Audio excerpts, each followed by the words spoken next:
Hey guys, welcome back to Dema Talks. Today we're watching an absolute intellectual assassination, a straight up verbal execution of Ruslan KD at the hands of the great and humble Alex O'Connor. He puts Ruslan in the hot seat over later additions to the Bible, like the ending of Mark being tacked on centuries later. And Ruslan's response is pure gospel gymnastics. Now, you guys know I'm a Christian myself. But even I'm over here like, bro, just answer the question. So I'm watching the rest 100% fresh with you guys. If you've ever wondered why sharp people leave the faith, this is a masterclass. Let's jump into it. If you read the long version of Mark, you might not think that there's anything weird about it. But if you look at the manuscripts, it's clearly missing. Sure. With John 21, it's the opposite. We don't have any early manuscripts, but the earliest manuscripts that we have of complete John will be Codex Vaticanus, I think, or maybe what's the other one? Sinaiticus, right? And those are like 3rd century. So we actually don't have any like super early manuscripts of John in total at all. So manuscript evidence, no. But what we do have is John 21. It's so interesting, man. So like John 20, remember how it ends? Where Jesus basically, it says like... well, John 21 is like an epilogue, right? John 21 is yeah, like but this is the thing. It's got this like epilogue vibe, but like why? So like John chapter 20, I think the end... See, and it's already interesting what Ruslan is doing here. Alex is showing the differences between the ending of Mark, and he's showing all these inconsistencies. Like, there's probably a different author, the writing style is different. It seems like the book of Mark is already complete, and then it starts back up again. Ruslan just wants to chalk it all up to, oh, it's an epilogue. But, dude, if I'm going to take my faith seriously, I'm not going to ignore these glaring problems, right? I'm going to at least going to look for an answer, a solution to why it is this way. I'm not going to just arrogantly let the person know, oh, I'm aware of this, and I've already put it into a box, and I have this very simple explanation for it. Let's continue. Yeah, but this is the thing. It's got this like epilogue vibe, but like why? So like John chapter 20, I think the ending is something like, and these things are written so that you may also believe, like that's sort of how it's written. So it's like Jesus did many other things, and these things are written so that you may believe. And my friend said to me that when he was reading through the Gospels, he got to that point and thought it was the end. And then he turned the page. It was like, oh, it carries on. Okay, that's a bit weird, but like, okay, fair enough. So what happens? Well, in John chapter 20, Jesus has just commissioned his disciples and sent them out and said, go, like, you can forgive people's sins. If you forgive their sins are forgiven. Like, spread the word. Like, he sends them out with this mission. They've met the resurrected Christ. And then you turn the page and they're fishing in Galilee. They've just like gone back to business as usual, as if like nothing has happened, which is kind of strange. Not only this, but this is the first time in John's Gospel that the disciples are called fishermen. The rest of John's Gospel doesn't seem to know that they're fishermen, but John chapter 21 does. John 21 also has, I think, 28 unique Greek terms that aren't... It's interesting that they would be called fishermen because that's what they are called in Luke, right? So in Mark, they're never called fishermen. It's probably the same author. Who knows? John 21 also has, I think, 28 unique Greek terms that aren't found elsewhere in John chapter 20. You also have Jesus walking across the water and the miraculous catching of fish, which is a miracle that has already occurred in the Synoptic Gospels, but isn't in John until the very end. So there is this idea that John 21 has been written at a later point by somebody else, or maybe the same author at a later time, who knew about the Synoptic Gospels, because it's using Greek terms that are in the Synoptics, miracles that are in the Synoptics. It's showing knowledge of them as fishermen, which is something that we get from the Synoptics. And this is really interesting because you ask, well, what happens in John 21? Jesus reinstates Peter. He sort of basically forgives Peter, who's not treated very kindly in John's Gospel until you get to John chapter 21. And suddenly it's like, actually, Peter, you're all cool and you're going to be the leader of the church. And in fact, like Peter even turns around to the beloved disciple and says, what about that guy? Why would he be saying that in that context? Well, what about this guy? And Jesus is like, what's it to you? Who cares about this guy? So the idea is that this has been written as a polemic in early Christianity in favor of Petrine leadership of the church. You can imagine like a sort of early power struggle in the church. Peter becomes the leader, and some people aren't very happy about that. And John's Gospel, the Johannites, these guys don't like Peter. They think that maybe the beloved disciple should have been the leader of the church, or somebody else should have been the leader of the church. Yeah. And So this chapter is added to reinstate Peter's reputation in Scripture. At face value, that's extremely interesting and intriguing. If Ruslan was, if this was about any other historical text besides the Bible, he would say, yeah, there's a very high chance that there is this later addition because of the political internal power structure of this organization that we called the early church. And it would make a lot of sense that somebody in such a powerful organization, that somebody would make additions to this historical text so that they can get a leg up in this power structure, right? I mean, that always happens with any organized system that humans are a part of. And I get it, you know, as Christians, we're supposed to have faith. But it says to love God with all your heart, with all your mind, and your soul. How do you love God with all your mind? You don't be intellectually lazy. Like, we can't do that. So when we bump into problems like this, we can't ignore it. If it turns out that we weren't exactly told the truth, right? And this was a later addition, wouldn't that be good to know? Shouldn't looking for the truth in any of these inconvenient facts only build our faith and help us understand God more? And I don't mean to be a keyboard psychologist or anything, but Ruslan's whole body language is like he's above all this. He's already aware of all this, and he's already thought this through, and it's just boring to him because he knows the truth and he just wants Alex to arrive at that same truth. That this chapter is added to reinstate Peter's reputation in Scripture. Now, that is a really interesting theory. It's a really interesting idea. We don't know. We don't have any manuscript. I think the Catholics would like that. But I think it is absolutely fascinating. I think the Catholics would be very upset at you for this theory of them not liking. Evan Powell's the unfinished gospel is the book to read on that point. He comes to some pretty extraordinary conclusions, but it's like I think it's an entertaining book to read. I'd recommend it for those. I'm reasons. entertained by how entertained you are by all this stuff, Alex. I'll be honest with you. I think John, the ending of John, it seems to be intentional. Maybe it's not. Maybe. I have to stop there. I'm going to stop pausing so much, but I'm entertained by how entertained you are. Dude, like so arrogant, it's ridiculous. And you got to give Alex his due respect, right? He's not a Christian, but this dude, like, you can look at countless videos, countless debates. He knows his stuff extremely well read. One of the most honest and good faith debaters that I've seen, man. Extremely polite and knows his stuff. It wouldn't be so bad for you to just sit back and learn. It doesn't mean you have to leave the faith, but just learn. Maybe deepen your understanding. Added by John afterwards. Who knows? I think ending of John, it seems to be intentional. Maybe it's not. Maybe it was added by John afterwards. Who knows? I think the general consensus I take away from all of this is that I think there are certain claims that we agree on with regards to the mystery of whatever they were convinced of seeing a bodily risen Jesus. It sounds like you're more open to the idea that it was a mass hallucination event. I'm convinced that he bodily rose from the grave as he predicted he would, and that the scriptures are generally reliable and generally, have a historic account of who Jesus is. This is kind of Bart Ehrman's entire point. I'm sure you've seen his debate with Jimmy Akin, and I think from there people have to.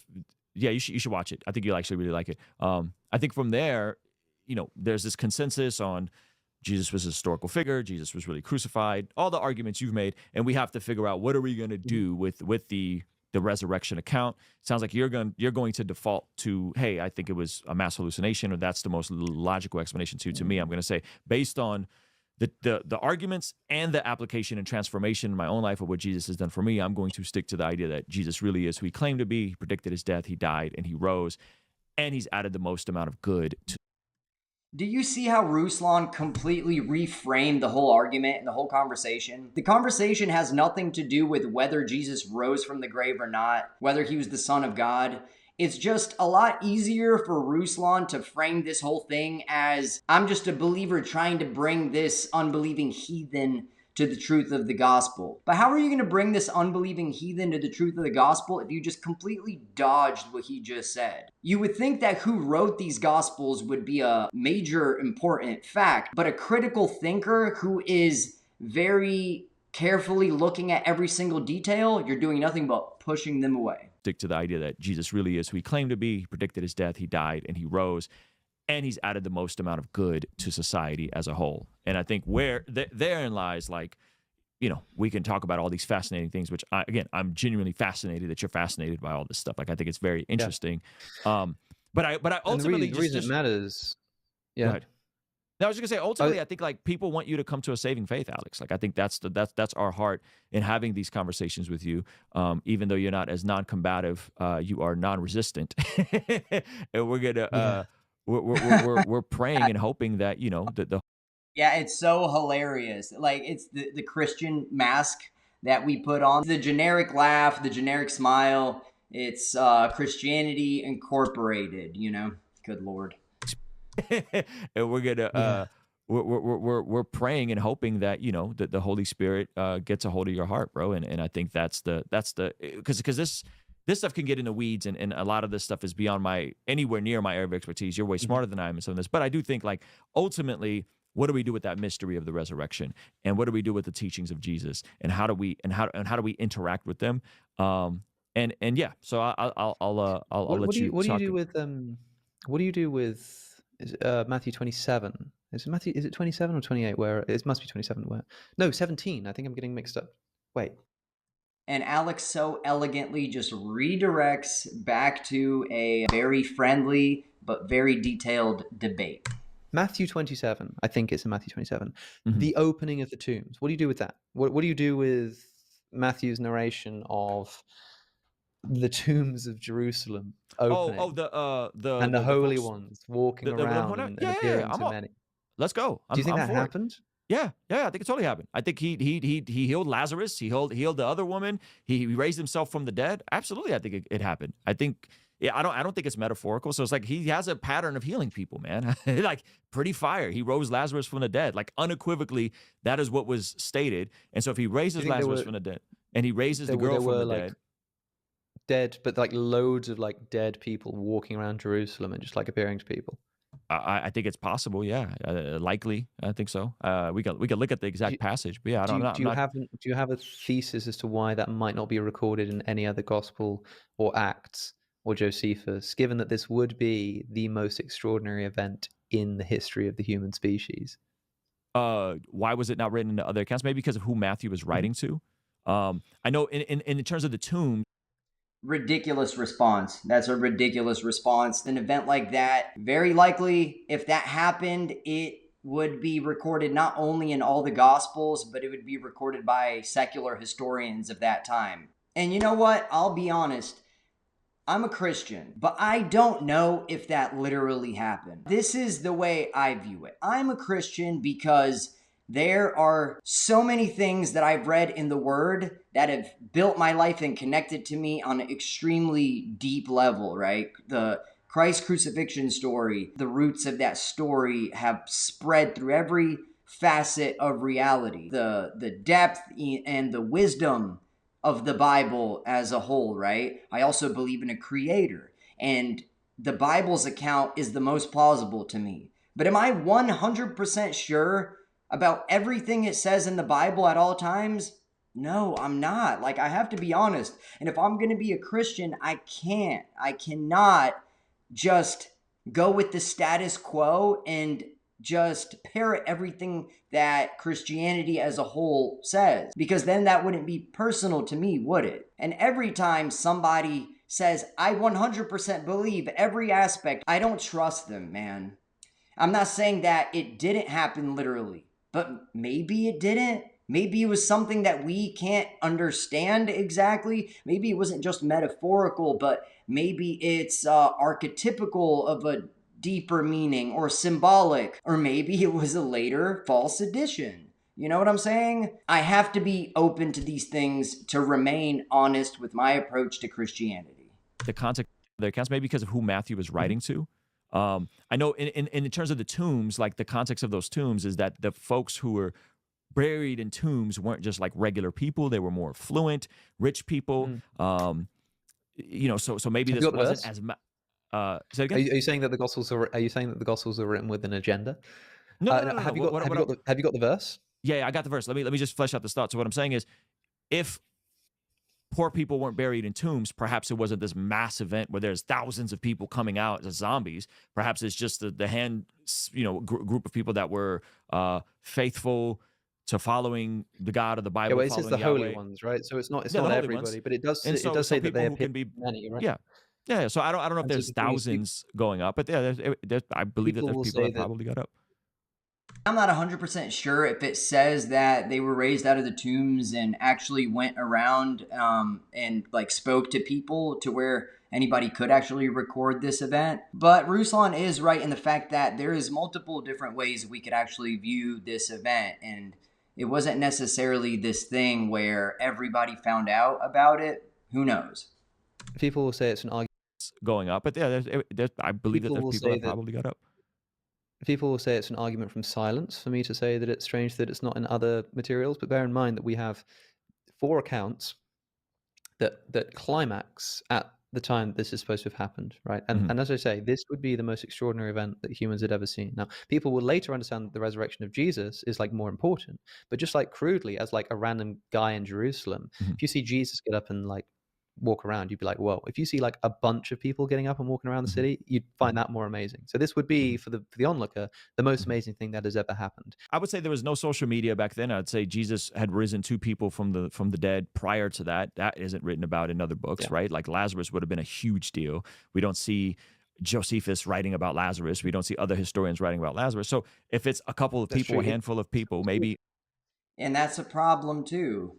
I'm not gonna lie, this idea that there was later additions to the Bible, it like really rings true to me. It does make a lot of sense. I'm not gonna adamantly say that that's a fact because I want to be very careful about it, but it is very interesting to me that Paul has like this whole different approach. He really adapted Christianity to the culture. He makes so many additions that Christ really didn't make. And there are these things that look like later additions to the Gospels that are so fantastic and amazing, and they seem to be put in there for a purpose of either putting certain people in power, making us have to respect certain people's authority, or they're put in there to kind of cause this effect of awe and amazement, which maybe aren't 100% necessary. But yeah, I'll leave it there. Let's keep going. It was see other historians writing about Lazarus. So if it's a couple of people, a handful of people, maybe it was, maybe it wasn't that significant. Something to do with the fact that there are multiple of them walking around and appearing to many. But the other interesting thing about this verse, if you've got it in front of you, I'm working here from memory, but it says something. Hold on. Let me pull it up with both of us on the screen. Is it this one? So this I think you got it.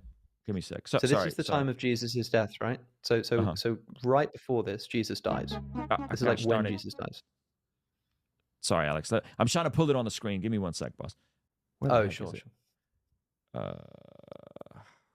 I had this set up yesterday, and I don't know what I did with it. There is a little bit of uncomfortable energy between the both of them, but I digress. Goodness. Nope. I can't pull it. I don't know where I put it. Okay, I'm sorry. Go ahead. You can. Everyone, pull out their Bibles. I should pull up the verse as well to be sure. But we're talking about the death like a Sunday morning.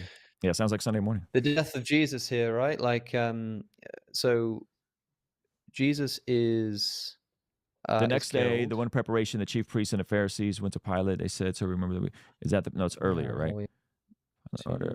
Evening approached. There was a cool. All right. So then Jesus cried out in a loud voice and gave up his spirit. So he dies, and then the very next verse. At that moment, what verse are you in? I'm sorry. This is verse 51. Okay, I see. I got it. At that moment, the curtain of the temple was torn open. Jesus. At that moment, the curtain of the temple was torn open, was torn in two from top to bottom. The earth shook, the rocks split, and the tombs broke open. The bodies of many holy people who had died were raised to life. They came out of their tombs after Jesus' resurrection and went into the holy city and appeared to many people. Do you notice anything weird about this? So I was definitely wrong about that. It does say that the people that rose from their graves appeared to many people. So it makes it even more unlikely that this wasn't recorded by any secular historian. It's only in one of the Gospels. We just have to acknowledge these things, guys. We cannot just ignore this. And when we're presented with arguments like this, we can't say, look, all that doesn't matter. I just want you to be saved because you're going to hell and I'm going to heaven and I care for your soul. No, you've just been presented with a question that you can't give a plausible or proper answer for. That's just what it is. The better thing to do is to say, I don't know, and I don't have a good response for you yet. And when I do, then I will give you a response. But this whole I'm above the questioning is it's not the right way to go, guys. I don't mean weird about the story because obviously they're very weird people. Do you notice anything weird about this? I don't mean weird about the story because obviously it's a very weird story, but do you notice anything weird about the way that this is phrased? They appear to many holy people. I'm not. I don't know. What would you say is weird? So when does this occur? Like when does this happen? At that moment, the curtain of the temple was torn. That part. Sure. So that's the what moment is that? This is after Jesus gives up his spirit. Sure. So it's right as he dies. At that moment, the tombs open, and then it says, "The bodies of many holy people who had died were raised to life. They came out of their tombs after Jesus' resurrection and went into the holy city and appeared to many people." So weirdly, you've got this jumping ahead. It's like a foreshadowing. Opening of the tombs, but they appeared to people after their resurrection. Now, like, is this because like they came to life and just like hung out in their tombs for 3 days and then came out? Like it's a really weird thing, unless you think that Matthew is intentionally including what is supposed to be like a vindication of the idea that Jesus is the firstborn of the dead. He's like the resurrection that allows for the general resurrection of the dead. I mean, Jews were looking towards a general resurrection of the dead. Jesus is trying to put himself, or Matthew is trying to present Jesus as the first of these, which brings the resurrection. He is the resurrection. And well, that is the way that most Christians are taught, that the only way that these people were able to be resurrected was because the one true Savior was resurrected, right? So Christ defeated death, right? So it is at that moment that his holy ones, like it says in the scripture, were able to also go from death unto life. So that is the way we were explained in church. Now, is that because that is the most plausible interpretation that the church teachers could come up with, or that's the truth? I don't know. So he constructs the story so that Jesus gets resurrected first. And yet it's placed here in the narrative at his death. I got it on the screen. I think that if you think this is an actual historical event, that is a very unnatural kind of reading. But if you see it as him trying to sort of just like make a theological point that using something that didn't actually happen, I think it makes a lot more sense. So I think that's kind of interesting too. Yeah. I think it's interesting. I think if he is foreshadowing like jumping ahead in the story at the point of Jesus' resurrection, this happens, and then he goes back into the. I think that's fine as well. But it says they came out of their tombs after Jesus' resurrection. It says that like the bodies of many people who had died were restored to life at that moment, and that they came out of their tombs after Jesus' resurrection, as if they were just. And by the way, that it's the earthquake that opens the tombs. So the tombs are open and the bodies are raised to life, but they don't leave their tombs for another 3. Just because they were restored to life in the theological, in the spiritual sense, doesn't mean they actually started moving around and were just laying in the coffin or in their tomb waiting for Christ to resurrect. It means that the act was fulfilled that would give them life after death, right? That death was defeated with the act of Christ's sacrifice. So now they have access to life, right? And so after the actual resurrection of Christ, they physically start moving around. You know what I'm saying? So it is, I do believe it's written in a theological sense, and they weren't waiting in their tombs. It's like really strange, you know? Yeah, I think it's fascinating. I'm all for it. I think that is another indication that we're not dealing with like a historical account here, but we're dealing with the theology. And the problem with that, of course, the obvious problem with that is that if anybody listening, because I don't know how you feel about it, Ruslan, but if anybody listening is more inclined like me to think that this did not actually happen, that means that the author of Matthew's gospel is willing to invent stories about resurrection in order to serve a theological point. Now, given that Matthew is the first gospel that contains resurrection accounts of Jesus, we've led ourselves into some pretty choppy waters, I think. I think that was a great video. And I definitely don't want to be too hard on Ruslan, right? I know he is juggling a lot. When you have a large Christian audience with just the way that the Christian landscape is now, like one misstep in the things he says and he'll be deemed a heretic, especially with the way that he's positioned himself. So it's really hard to be this like extremely open-minded Christian. There's a lot of weight on him. I have no idea how I would react in his situation, probably very, very poorly. That's why I'm going to build my audience in a different way. But I can't be too easy on him. This is a reflection of modern Christianity. It's this super like modern commercial type feeling where the preacher gets up and he's like joking with you and he's trying to be relatable, and they're also trying to be contemporary while not solving any of the problems of modern culture, not addressing any of the political issues. It becomes this extremely fake, unbearable thing. And the takeaway from the video for me is, like, I can't help but think that the state of Christianity is a reflection of our society here in the West. It's like our mythos, which was Christianity, always was Christianity. It's so fractured and splintered and just has this artificial feel to it. It doesn't answer any of the deep questions. And whenever confronted with things like this, where are our leaders to like properly explain this stuff to us? Our mythos so desperately needs to be restored. And I don't know exactly how that should be done, but I believe that one of those things are complete brutal honesty with what we actually believe. What parts of Christianity we absolutely cannot disconnect with, what parts are critical to us, and build from there. Maybe reorganize the way we understand certain concepts. You guys tell me what you think. Let's continue the conversation down in the comments. How do you think Ruslan performed in this conversation?